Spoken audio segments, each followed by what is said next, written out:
பழங்க, பூக்கள் எது வேணாலும் நீங்க இறைவனுக்கு வாங்கி கொடுக்கலாம். அந்த மாதிரி தருவதனால சிவனுடைய அருள் பெறுவதற்கு அது முக்கியமா வாய்ப்பை ஏற்படுத்தி கொடுக்கும். விரதம் இருப்பவங்க அப்படின்னு பாத்தீங்கன்னா சிவராத்திரி முழுசுமே நீங்க விரதம் இருக்கணும். மறுநாள் காத்தால அதிகாலையில 4 மணிக்கு கோயில்கள்ல பூஜை நடக்கும்.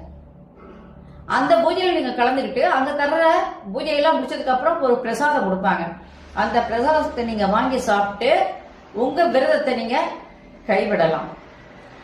இப்ப நீங்க அன்னைக்கு அன்னதானம் கொடுக்கணும்னு ஆசைப்பட்டீங்க அப்படின்னா உப்பு போடக்கூடாது. உப்பு போடாத மாவால் செய்யப்பட்ட பலகாரங்கள் எதுவா இருந்தாலும் பரவாயில்ல, கோதுமையால் செய்யப்பட்ட பலகாரங்கள் எதுவா இருந்தாலும் பரவாயில்ல, நீங்க போய் அன்னைக்கு அன்னதானமாக கொடுக்கலாம்.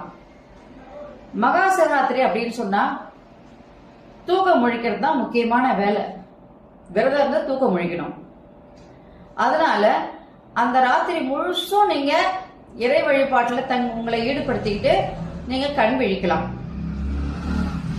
விரதத்தை காத்தால கைவிடுறீங்க, அதே நேரத்துல தூக்கத்தையும் கைவிடலாம்னு நினைக்க கூடாது.